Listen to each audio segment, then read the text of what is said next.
Chris Collins and HenricK, the wreck bring the chaos. Gaming news and industry talk, they got it all. Rage quitting, head banging, it's a metal bro.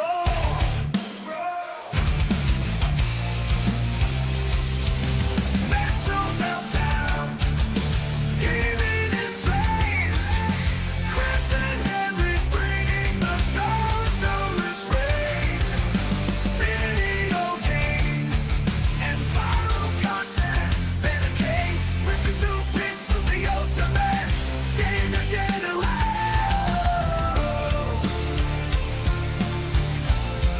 The ultimate.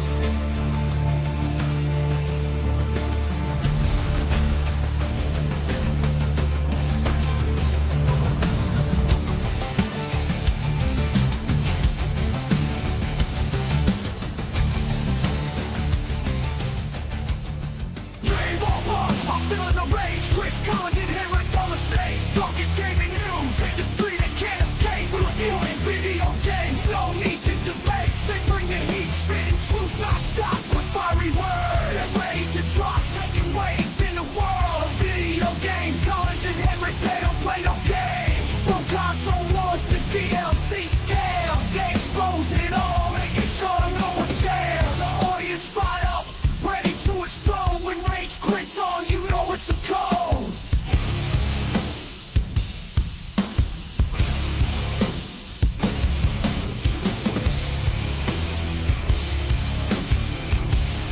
You know it's a code.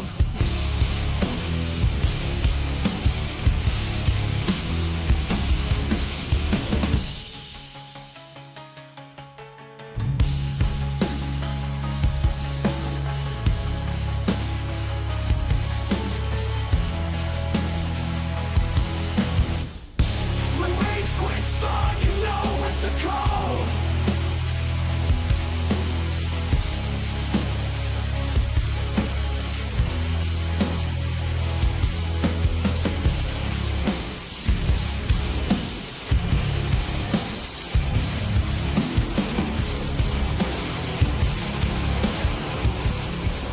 Rage quit. Rage quit. I'm losing my mind. Chris and HenricK, they're talking gaming all the time. Rage quit. Rage quit. It's a love-hate affair, but I keep coming back, ain't nothing else to compare.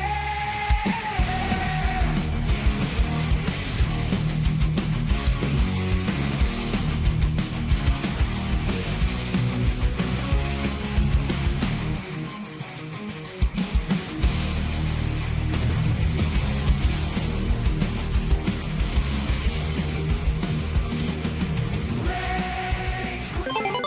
It's a love-hate affair.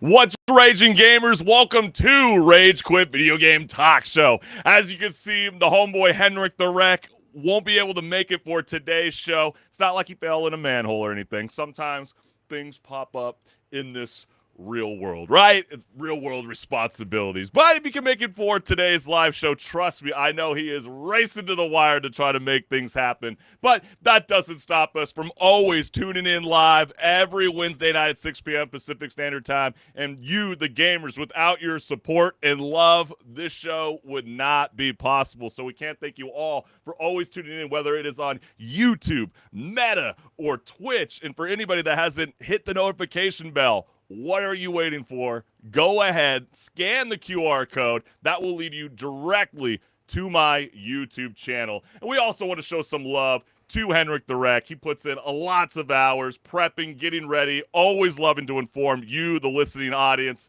and is always always ecstatic about bringing you guys new content to his YouTube channel. So this QR code on screen will lead you directly to my co-host HenricK's YouTube channel. But man, we always like to start off the show with a bang and show you guys a lot of viral content that is circulating all across the World Wide Web. So let's get it. Jeff Kaplan, one of the minds behind Overwatch, just went viral on the Lex Fridman podcast, describing his exit from Activision Blizzard as the biggest middle finger moment of his career. And so, yeah, apparently the plan shifted from, let's just make a great game to, maybe we should please the investors and build an esports empire like yesterday. And with the pressure so intense, the developer team was staring down potential layoffs if the numbers didn't smile for the quarterly report. And so, gamers, if a studio chases investor targets instead of fun, is the game already on life support? So let's go ahead and show a clip from the Lex Fridman podcast. And what it boiled down for me, like what sort of ultimately broke me in my Blizzard career, was I got called in the CFO's office and he sits me down and he says, he gives me a date, which at the time was 2020 and was going to slip to 2021, but at the time it was 2020. And he said, Overwatch has to make in 2020. And then every year after that, it needs a recurring revenue. And then he says to me, if it doesn't do dollars, we're going to lay off 1,000 people, and that's going to be on you. That's an enormous weight on one person's shoulders, and you can only imagine what that price tag could be, especially considering how, you have Epic Games and Fortnite. They're getting ready to launch their new season tomorrow, and they're claiming that they have to justify the V-Bucks price change, all because someone needs to pay the bills, or are the investors just too damn greedy? I mean, think about it. Epic Games, that's a $7 billion company. So when you think about Overwatch and Activision Blizzard, what could you imagine, gamers, they wanted from this man and the many people that put on this amazing game that went from Overwatch to Overwatch 2 and now a resetted mindset back to Overwatch. But that didn't stop gamers from all around the world from commenting around this viral clip. And the first one reads, and it took Overwatch like 6 years to get their shit a bit together after he left. Yeah, there was a massive fall off from Overwatch. It seemed like a lot of people just weren't vibing with the overall state of play when it came to this game. It really needed a whole new revival. Its sense of leadership seemed lost within this hero shooter. And yeah, people seem to be gravitating back to Overwatch in a sense, but is it in a good, healthy place as it was, 6 years ago? You, the gamers, join along in the chat. I'd love to hear from you. The next one reads, that's on you, as if he had any effing choice, is wild. All these investors see is numbers and just force devs to make shitty, quick bucks. And yeah, that's kind of where we're at today. That's why I keep joking that we're in an era where we have these twitchy multiplayer games. Everything relies on a free-to-play experience where, if you have the money to be able to pay for the battle pass to get other cute perks along the way, that's great. But they really are investing on the gamers to go beyond that. Dive into the store, pay $10, $15, $20 for cosmetics, which you don't get to keep when you go to the afterlife, all right? So it's pretty wild that people waste ungodly amount of money, but that's where the investors see things. How else are they going to be able to make money? Oh, wait, Epic Games had to pay Dwayne "The Rock" Johnson to come back, so maybe they need a celebrity figurehead, and that's where all the money's going for. Who knows what the hell Overwatch is thinking? And then you get this comment that reads, the soul of a game dies when money replaces fun. Yeah, it's unfortunate. It's definitely a very, very messy situation, and you, the gamers, have to decide. When you put profit over imagination, does that eventually tank a game over time? How does the longevity withstand? Let me know what's good. But this was also going all over the World Wide Web, and Let me just set it up like this. You know the feeling when you boot up a brand new game and suddenly you're learning mechanics, exploring every corner, and telling yourself, one more thing, before I log off. I think we've all gone through that before. And right now, that's the trap with Pokemon Pokopia, where you play as a shape-shifting Ditto, rebuilding a quiet world by crafting, transforming, and slowly bringing life back to a place where humans are long gone. And yeah, Ditto, it's kind of weird to see him in this like human-like form. But then again, let me set up the premise, before I even roll this clip, because this is the question I want to ask you, the gamers that are tuning in live for Rage Quit Video Game Talk Show. When a game pulls you in so deep into this world, is this like incredible design or the exact moment where your real-world responsibilities start wondering where you went? Man, the sky looks really pretty.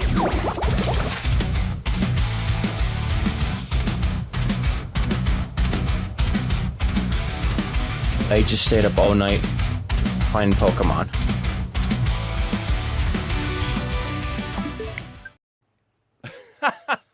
I think we've all experienced that in our lifetime, and it's hard to call yourself an OG gamer if you haven't done this 100 times. 100, not 10, not 15, 20, 100 times. We've all been there before. We're like, oh, shoot, 12 o'clock just reached. It's a brand new day, a brand new dawn. Do I commit to another hour or two? Does work really matter in the end? Schoolwork? You be the judge. But that didn't stop gamers all around the world from commenting around this viral clip. And the first one reads, "There's no clock in the game," which for a game that runs in real time feels very nefarious.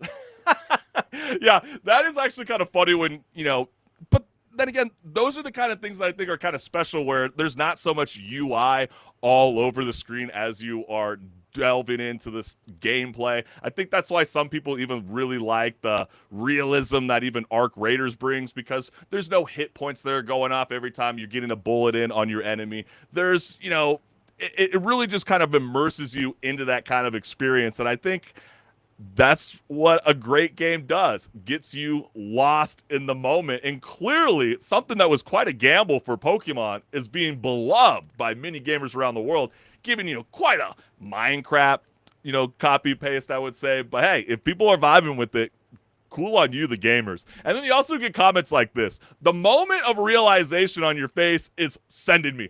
Yes.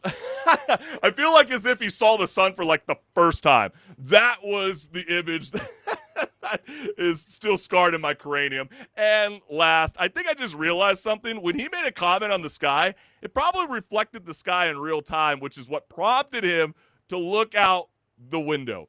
Did anyone catch that in the video?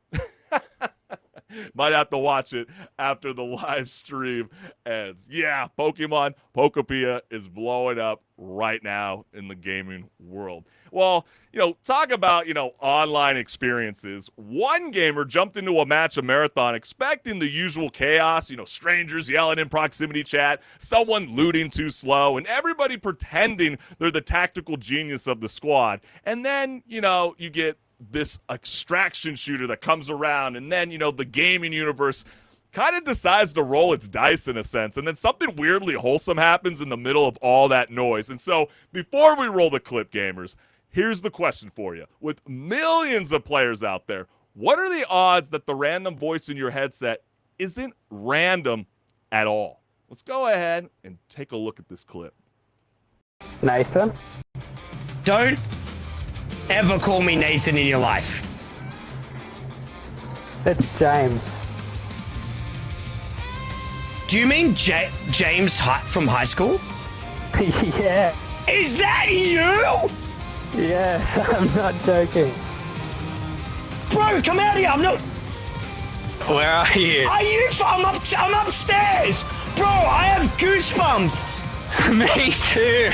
Bro, I'm about to start crying. Hey, I'm up here. What the I've bought James the PC. I'm a man of my word, and wow, we've been DMing, reminiscing about old times from 15 years ago, talking about old friends, teachers, and all that kind of stuff.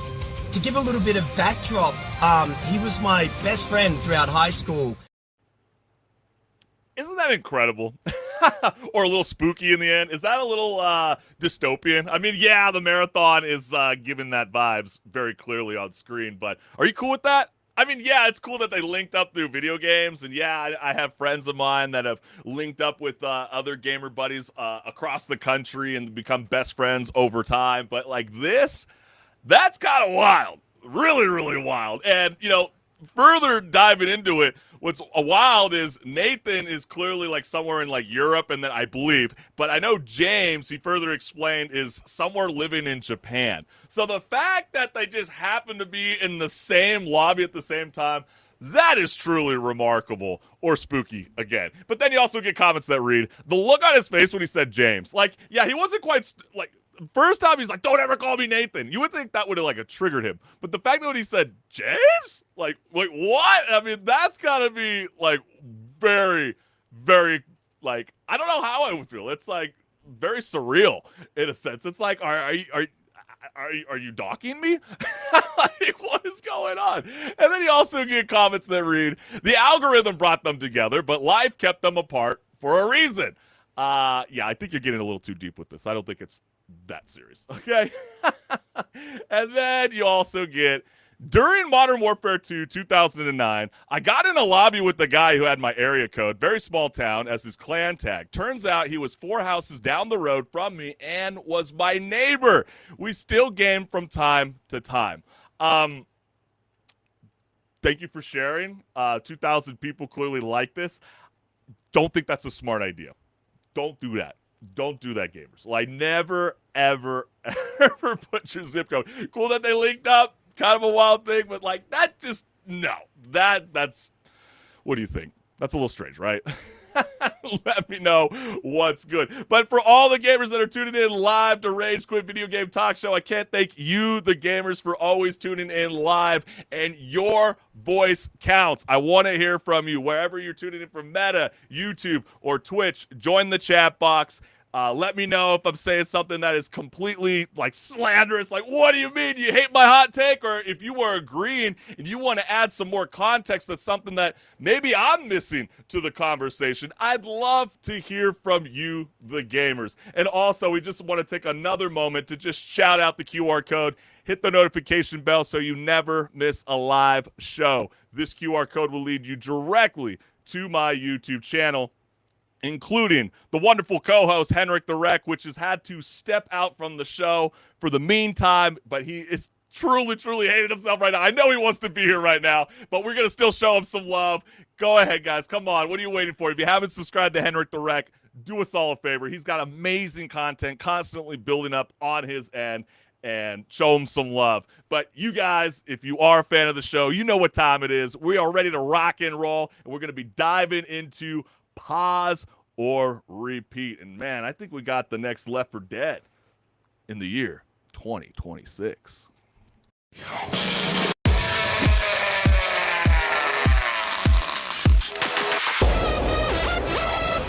Hey everyone, this is Pause or Repeat. Here we figure out whether a game is really worth your time and money. Today's game is John Carpenter's Toxic Commando.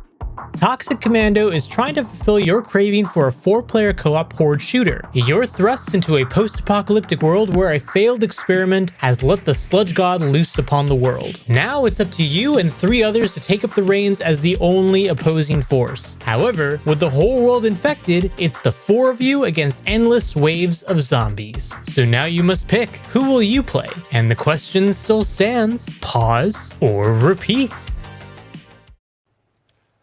Isn't it crazy to think that we got such a horror legend in the cinematic universe as John Carpenter making a grand entrance into the video game space with Toxic Commando? I absolutely love it. If you're not familiar with John Carpenter's game, you might have heard of a 1978 classic. It might be known as Halloween. Anybody ever heard of that? Or what about The Thing, set in Antarctica? I mean, these are some cult classics, and if anybody's going to be bringing any kind of style of that 80s action campy thriller with this mix of zombie elements all throughout the gameplay. This is the man that can definitely lead the charge. And, what's really fun about this kind of style of game is you're going to get a lot of teammates that are going to be screaming for help, right? You're going to get a lot of, like, headlights catching a sea of bodies sprinting at you, and then suddenly you're going to be flooring a busted vehicle through a tsunami of zombies while someone in the backseat is going to be definitely putting in some rounds of ammunition into The Walking Dead. I feel like that's the best definition of Toxic Commando. And I just feel like, with somebody like a John Carpenter, and yeah, there's going to be very much youthful gamers out there that probably like, man, I have never even seen any of his movies. Yeah, and to me, it's crazy to even think that. But then again, I actually have friends out there today that have told me that they've never seen Casino or Godfather or Heat. So if you feel like you don't believe that someone today has not seen any of John Carpenter's movie, I'm sorry to break it to you. It's probably a reality. But, when you get someone like this, you have to understand, like, John Carpenter didn't make Toxic Commando to have this, like, whole heartfelt monologue. I know you're going to get a lot of critics out there right now. They're going to be clamming like, wow, the dialogue is extremely corny and campy. But I would argue it's really for the vibes of that old school multiplayer experience that I think a lot of us have been kind of dying for. I mean, I even kind of joked before we even jumped into, playing HenricK's amazing introduction into setting up what Toxic Commando is all about. And it really kind of gives me that old school Left 4 Dead experience. You're also going to get some of those Call of Duty Zombies experience where maybe you felt for those rumors last month where you thought that Activision Blizzard was going to be making a solo zombie video game just in the Call of Duty universe. And then when you got your heart broken, you're like, oh man, I've been dying for that kind of experience for so long. Well, dude, it's right in front of you, and it's called Toxic Commando. And the great part is it's only $40. That is a killer bang for its buck. And, like, I'm not really a fan, though, of this whole always online experience. I think that's what really hindered Suicide Squad, Kill the Justice League. And that's unfortunate, especially when, yes, the game is really going to push you to want to play with that co-op experience, link up with your homies online, but you can play it solo. But again, you have to always be online. I think that's unfortunate, but that doesn't stop that over-the-top grindhouse energy like those corny action movies that you get from the 80s. And I think that's what's going to really bring in a lot of the gamers to want to dive in. But then again, it's like, when you think about it, gamers, do you even need a deep story in a game like this? Or is it more like along the lines of how I like to view this game? Just shoot first and just ask never. And I think that's like the perfect narrative for Toxic Commando. And yeah, it's, this isn't some slow burn drama. It's going to be loud. It's going to be like that chaotic B movie where the plot is very, very simple. You got these 9 very massive maps that you can explore that kind of give you that same energy that you would get with, let's say, World War Z, for example. And yeah, pretty much the premise is it's like, yeah, there's something gross that took over the world. You got these like sludge gods, and then yeah, the only way to fix it is with violence. And so if that kind of style of game is for you, then Toxic Commando might want to be in your library of games. And yes, you're gonna get not quite so much this open world experience. I would really lock it in as more of like a semi-open maps, just where you get enough freedom to explore, but not enough room to like run away from any kind of responsibility or the horde.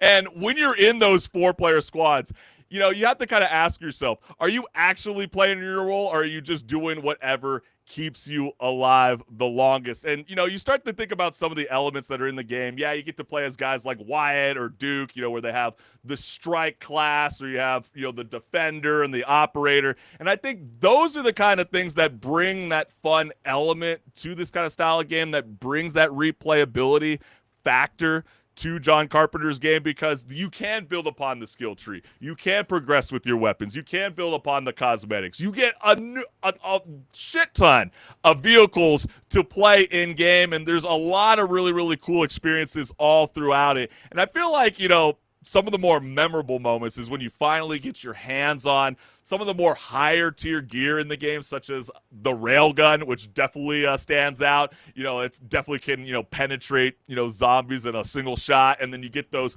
explosive launchers, which, yeah, it's definitely going to be something that's going to be holding them off for a good 10 seconds until you really start to get overcome by the madness. But who knows? I mean, they are the Walking Dead after all. So in Toxic Commando, it's really your job to be sending them back where they belong, which is them never going to the afterlife, apparently. But yes, this game, really stands out compared to a lot of the other zombie experiences because vehicles aren't just the transportation. They are the survival tools. You get the weapons, sometimes you get a mounted machine gun on top of them. There's also like the ambulance, for example, where it can turn your squad into a rolling health bar, for example. If you're inside the vehicle or if you're near the vehicle, you will regenerate health when you are operating that vehicle. Or some of the more fun elements is, I would say, the vehicle, which is called the Banshee, and that is like a zombie magnet with the self-destruct button, and that is a whole lot of fun when you have these hordes that are relentless.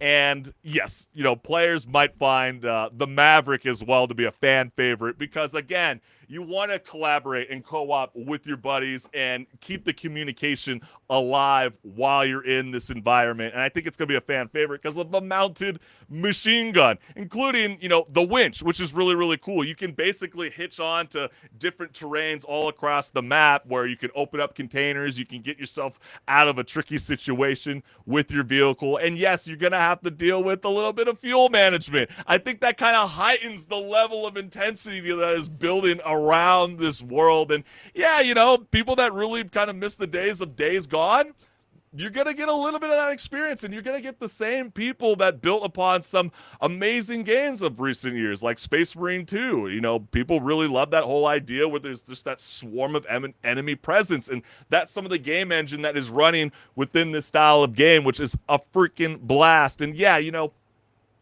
the vehicles, they're really, really cool. The class system, again, they adds to the strategy of it all. It really draws you back in, and just mowing down hordes, I would say, never gets old. And let's face it, again, always online should never be a thing. I 110% can't stand that within video games, but for $40, let's be real, gamers, this is the kind of game you're going to want to boot up with your friends and accidentally lose 4 hours of your life. Okay? And for myself, I love it. I think you guys will have a blast as well. Toxic Commando is a repeat. And I might want to say this again just in case, the horde didn't hear me the first time. It's a repeat, okay? And so you, the gamers that are tuning in live to Rage Quit Video Game Talk Show, what is it? Have you played the game? Is John Carpenter's Toxic Commando a pause to play something else or a repeat for endless fun? Let me know what's good. But man, we got so much more here left on Rage Quit Video Game Talk Show, so stick around.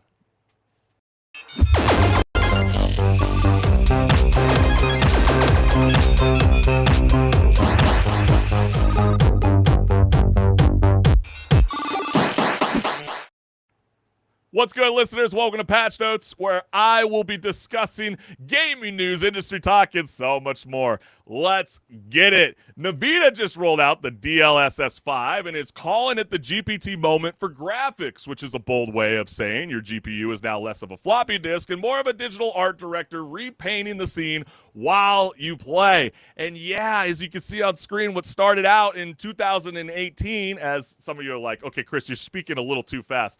DLSS, what does that even mean? Well, it means deep learning super sampling. And it all started on the GeForce RTX 2080. And simply put, it upscales frames, now kind of started to evolve into this whole AI generating frames. They're going to be reshaping lighting and enhancing scenes in games like, as you see on screen, Resident Evil Requiem and Hogwarts Legacy, to name a few. And gamers online can't really decide if it's a technical breakthrough or the graphics equivalent of letting your AI finish your homework. And, I think it's only best that we even play a little bit of that demo preview for everybody that's tuning in live. So let's go ahead and take a look.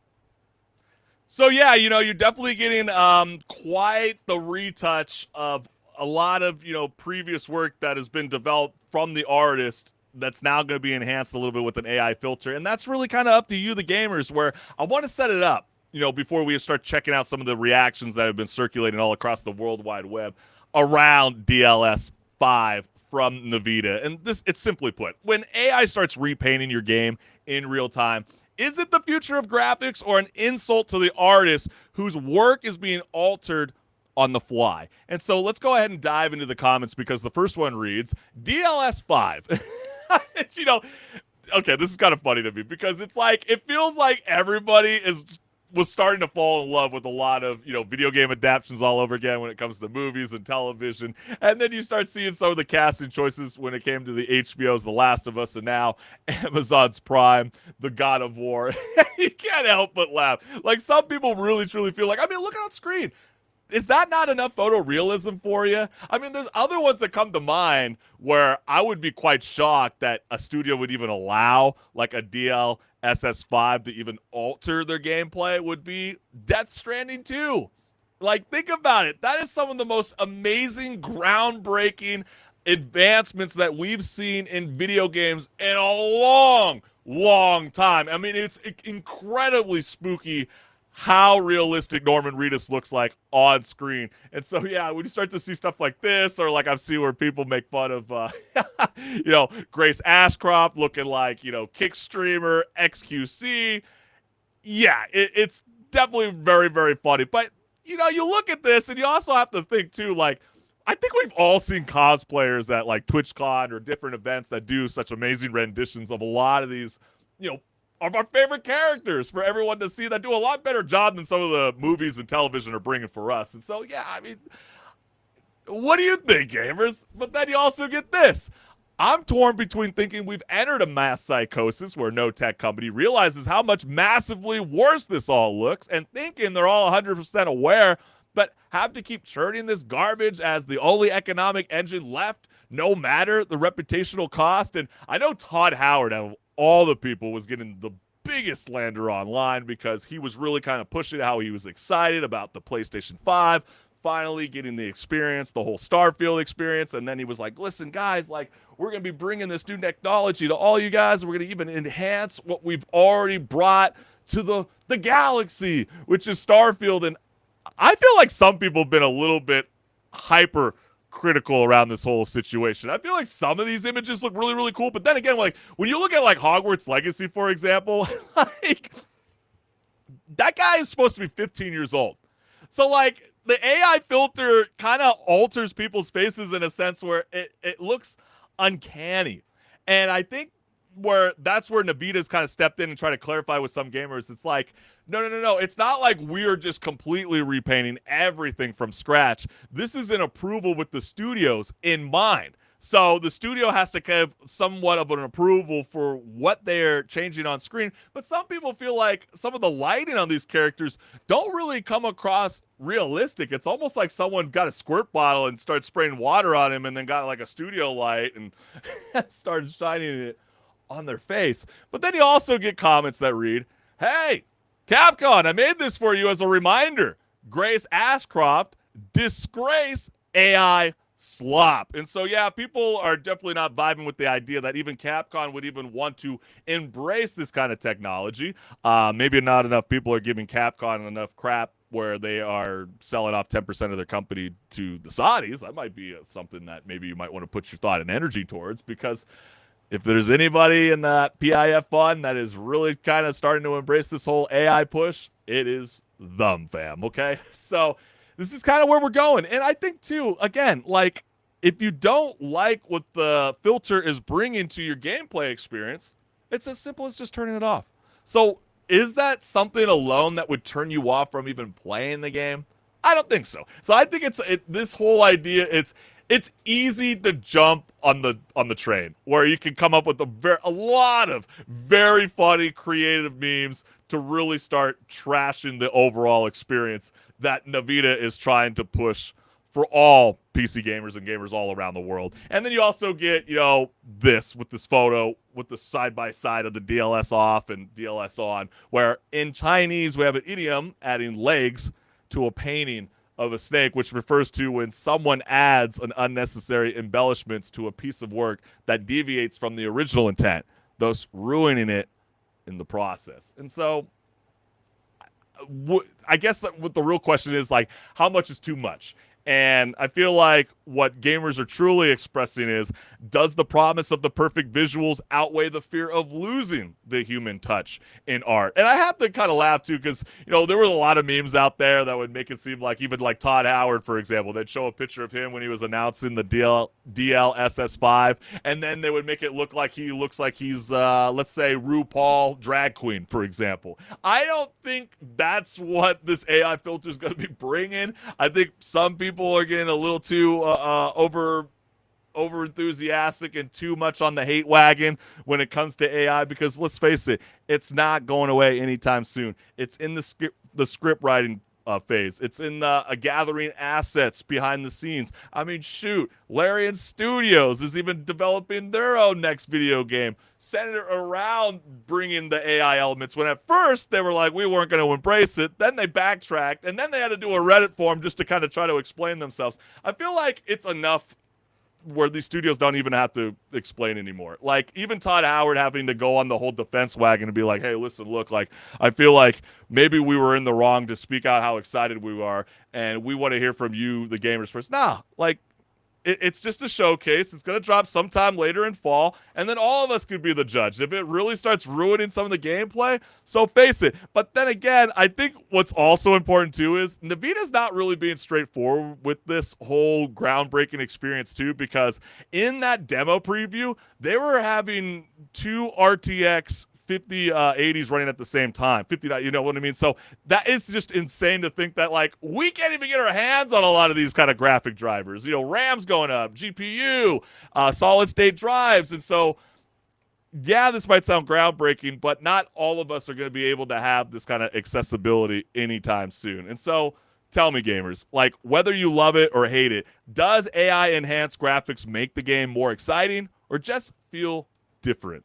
Let me know what's good. But all right, let's keep things rolling, because when you start to think about some of the things that we've covered over the years on Rage Quit Video Game Talk Show, we get to finally report now that Krafton really tried to use AI like a legal life hack to dodge paying a $250 million bonus to the folks at Unknown Worlds Entertainment, like asking a chatbot for the cheat codes to corporate responsibility. And so, yeah, it's pretty wild. I mean, fast forward 9 months, and a judge hit that plan with the whole ultimate, nice try, and then kind of trying to prove that you can't just Control-Alt-Delete, a contract because your profit got a little too successful. And so nothing really says, we nailed our sales goals, like quite literally immediately trying to unplug the person you owe money to. And so, yeah, Krafton, wow, they caught themselves in quite a pickle. And so, gamers, the judge says that a deal is a deal, but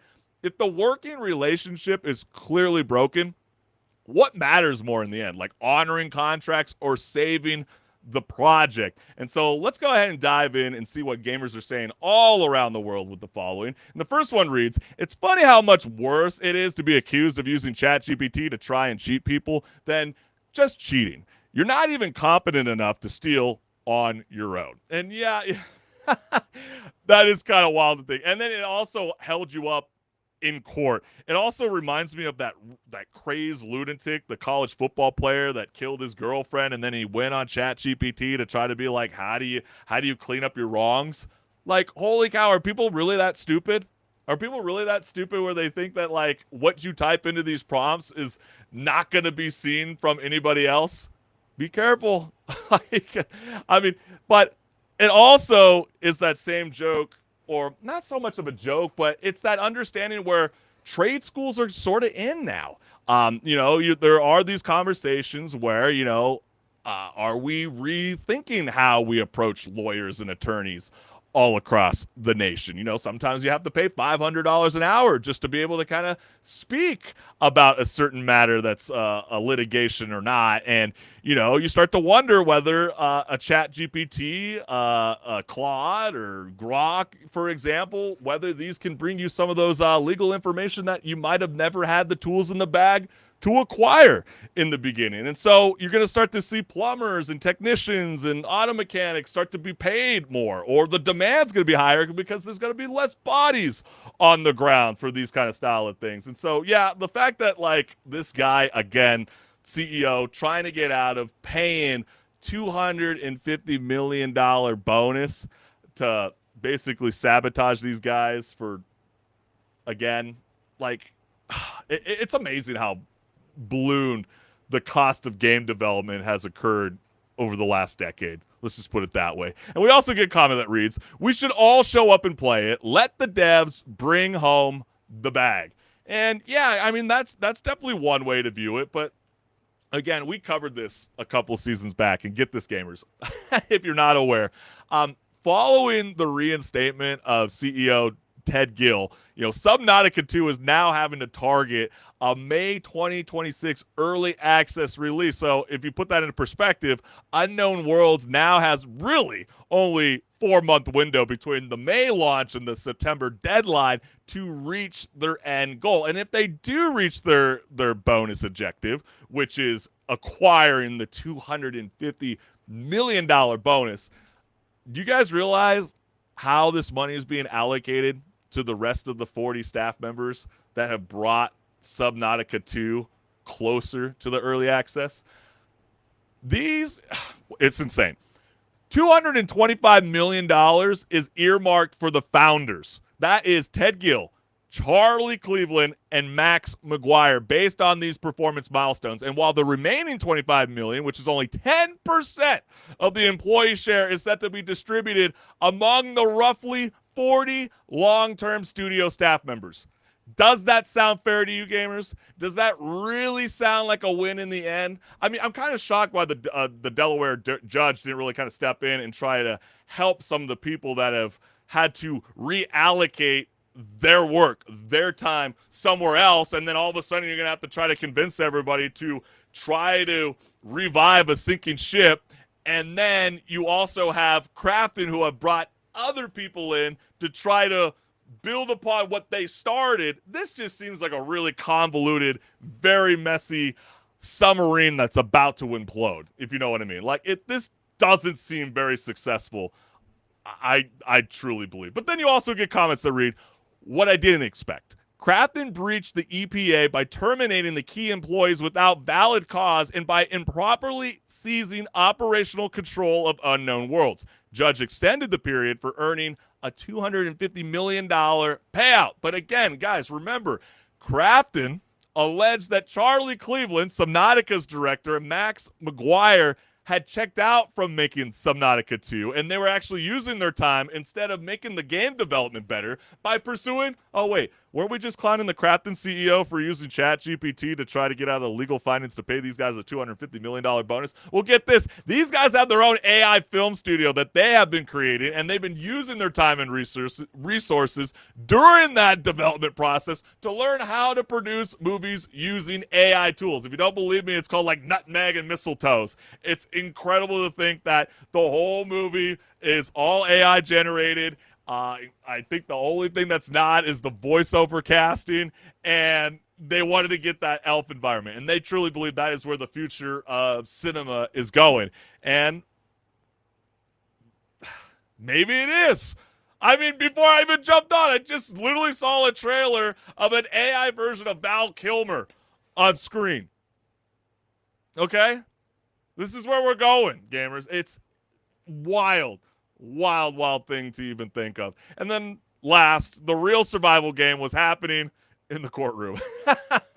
And that's very, very funny. And so, yeah, you start to think, with the key staff walking out, gamers, you have to start thinking, does Subnautica 2 still feel like the same game, or are we all just kind of completely not aware that they're basically a creature wearing its own skin in a totally different way? I mean, I don't know if I have much faith that this is going to be pulled off in the best direction moving forward. I mean, obviously, the judge is trying to make amends for what's clearly wrong. I mean, clearly, the game is making that push. It is one of the most wish-listed games on Steam right now, which is also incredible to even consider. But when you also take into account that you have these people who are, where Unknown Worlds is now being run by a part-time CEO because that person got replaced, who now manages another studio and has never played Subnautica, which is what's being reported.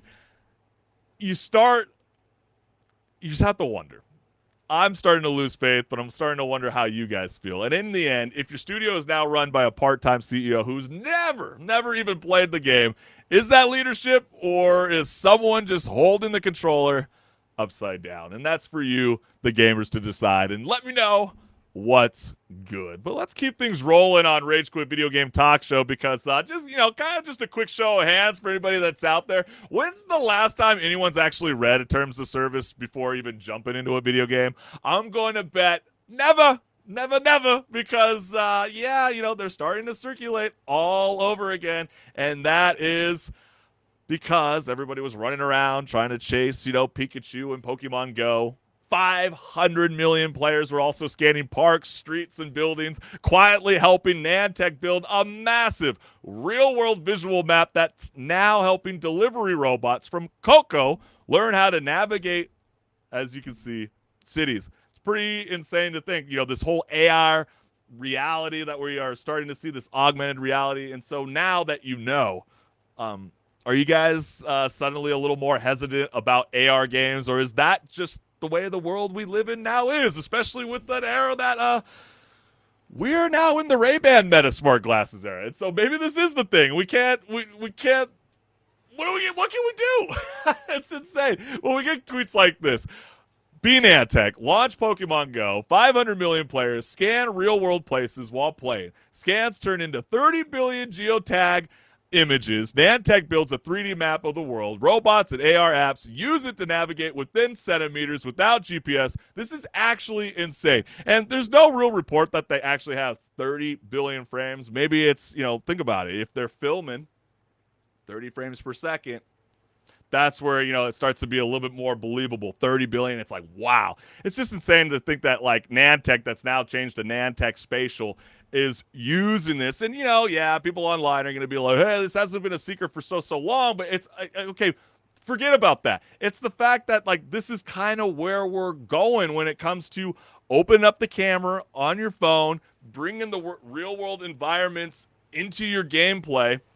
And are you okay with that? I mean, there's a lot of people that always feel like my mother, for example, that always feels like her Amazon Alexa is always talking to her, in a sense. It's like, Chris, I always feel like I got to flip the clock down because I always feel like it's listening to my conversations. Maybe. Maybe. But then you get the largest robotics perception data set in history was built by people who just wanted to catch Charizard. I find this both brilliant and deeply humbling. No lab budget could have replicated that coverage. So yeah, we were all just working interns that were unpaid and were just doing all the dirty laundry. It's also that same thing that people are starting to understand about Google, for example. Every single time you would always see that 9-square grid, where you always thought it was a two-way factor authentication, and you would go, hey, can you pick the 3 tiles that show the bicycle? And you'd click 1, 2, 3. Hey, could you show me the bus? Boom, boom, boom. Well, you guys weren't actually getting your account verified moving forward. You were actually building upon the AI that Google is trying to better understand images. And that's why they are feeding you it where you're getting unpaid. And so, yeah, these kind of style of practices have been occurring for a long, long time, not just in the AR space. You know what I mean? And so that's, pretty insane, right? And so next you'll oh my gosh. Next you'll tell me OnlyFans was just collecting female form images from every angle to train up AI girlfriends for us all. Yeah, wow. Well, maybe that's why the potential Florida governor who is proposing a sin tax is trying to push their women in, young ladies to not join the platform because maybe this is potentially what they are training in their data set. And yeah, sex sells. Megadeth taught me that. And again, same training we've been doing here. As you can see, clearly that was the example that I was talking about. And so, yeah, I mean, does learning this make you cautious about AR games, or does it feel unavoidable at this point? I think that is something for you, the gamers, have to decide. I mean, Pokemon is, going through that 30th anniversary. It is bombastic with excitement all over again, especially with, Pokemon Pokopia, even they got Fire Red and Leaf Green that is making its comeback on the Switch 2, which is really, really getting people all excited all over again. But it's also important to know that, like, even Pokemon Go, it's not owned anymore by Niantic. Even though Niantic still retains the database of this augmented reality data, collected over the years, it's important to let you, the gamers, know that it's operated now by the people that created Monopoly Go, which is Scopely. But then again, it's like this is a company that got enough information from all of us gamers to say, you know what? Pokemon is an amazing IP, but let's hand this off to someone else. The job's done. Wish was granted. Thank you. Hasta la vista, baby. And so, tell me, gamers, if tech is mapping the world anyway, does it really matter whether it's a robot, a phone, or a pair of smart glasses doing all the work? Let me know what's good. But all right, as HenricK the Wreck would say, this wouldn't be Rage Quit Video Game Talk Show if we didn't dive into a Reddit debate. And yeah, over on Reddit, gamers are debating which games make firearms feel genuinely terrifying instead of just flashy noisemakers. And not the, hey, let's see how fast the health bars are disappearing. Not those kind of weapons, but the kind where a single shot makes everyone freeze like someone just dropped a live thunderbolt into the room. And so before we jump into the comments, gamers, when a game treats a weapon with that level of weight and danger, does it make the experience better, or does it suddenly make every trigger feel like a decision you actually have to maybe start to think about in the end? So the first one that we got here is there's an old PS2 game called Black, a military shooter, I think, but it's the sound design that makes its game feel powerful. Might be nostalgia talking here, but goddamn, did the shotguns sound good. I mean, this game really was quite groundbreaking and a really good sound design, no different than when you're watching an amazing film. When you have that score that kind of kicks in, that elevates the environment, the terrain, the world around itself, and just like why Saving Private Ryan, for example, is so iconic. I mean, there's hardly any talking in like the first 30 minutes of the film. I mean, Steven Spielberg let the action speak for itself, and that's why this military shooter Black was such a covenant for such amazing milestone for even that studio, and even for the future of gaming and shooter up games. Like it's pretty freaking badass. We'll see whether they do a revival or not of that. But then you also get a game that is, I wonder if anyone remembers this game, Soldiers of Fortune from 2000. And unfortunately, I never played this game. But when I look at this, I don't know why I'm getting the vibes of like Medal of Honor. I mean, that's kind of the vibes that I'm getting. I'm just because of the whole PS1 kind of style of graphics that I'm kind of sensing with this. But I can only imagine the sound, the impact from that LMG is creating in this game that has gotten people so freaking excited. And then you also get, hey, Ready or Not. That's been a recent one that people really, really fell in love. But it kind of feels like it's struggling with a little bit of fatigue from gamers, from really kind of being able to retain that player base. But yeah, when you get that headset on, like I'm doing right now, not coming from the sound bar or the bass from your living room set, really kind of immersing yourself into that headspace, it really does create like a really bitchin'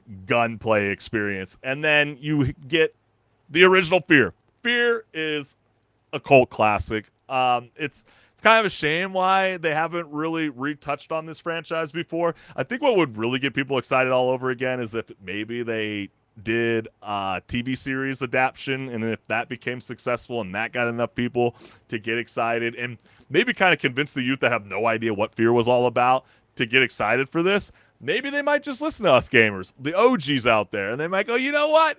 FEAR needs to make a grand return to the world of gamers. And then you also get Mad Max. You have a shotgun that deals very heavy damage, instantly killing most enemies, but you can only carry a handful of shells at the start of the game, and the ammo is scarce. Better make it count. Mad Max is, I have to say, is one of the biggest sleeper games of all time. I came into that game with like zero expectations. I really had no idea what to anticipate. It is freaking fantastic. I will just leave it as that. Like, if there's a game where you were on the fence and you were like, man, or I'm kind of bored with what's being provided out there, I'm telling you, you will have a lot of fun. If you like gunplay, you're going to love Mad Max, and the vehicle is very fun in that game as well. And you also get Kingdom Come Deliverance 2, if you could just maybe just right. A little difficult in the game, but I think that's what brings that real-world element to that kind of style of game. I mean, could you imagine living in those days, dude? Oh, hell to the no. Oh, no, no, no. And so, like, gamers, is the best weapon design about the stats and the damage or the feeling you get before pulling the trigger? I mean, I always think about the mini nukes, you know, in the Fallout 4. I mean, everybody's always seen a lot of those, like, TikTok reels where they're like, you know what? Before I kind of destroy the city, maybe I'll just do a quick save because I really actually want to do a good run story-wise throughout the gameplay. So you just start like 24 nukes in the air. You might crash your PC if you got an old one. But those are kind of some of the things that I think are really, really funny. Great stuff. Requiem was kind of a weapon, especially when Grace held it. You could really like sense like the impact and force that the weapon could really bring to her, and then you should realize how strong Leon is in the end too as well. But I want to know from you, the gamers, is there like a certain game that you could think of where you're like, wow, you know, that gunplay and just like the overall feeling of using the gun, or just even kind of feeling the haptic feedback from the controller, really brings me into the world that they're trying to create?